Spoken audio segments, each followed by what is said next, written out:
กองประชุมได้จัดขึ้นในวันที่26มีนาคม2026นี้อยู่ที่กรมพัวพันธ์ต่างประเทศฝ่ายลาวนำโดยสหายพันเอกวีรพงษ์ไสยนิกรรองหัวหน้าห้องการกรมใหญ่เสนาธิการกองทัพ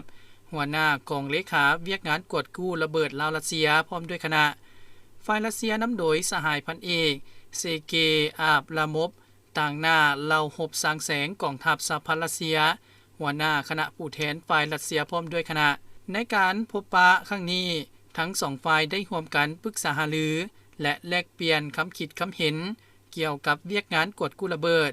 ภายหลังสำเร็จการหัวมือกวดกู้ระเบิดบ่ทันแตกที่ยังตกค้างอยู่เมืองเวียงไซแขวงหัวพันพร้อมกันนั้นยังได้ร่วมกันวางทิศทางแผนการหัวมือในต่อหน้าเพื่อแนะใส่เฮ็ดให้การพัวพันหัวมือ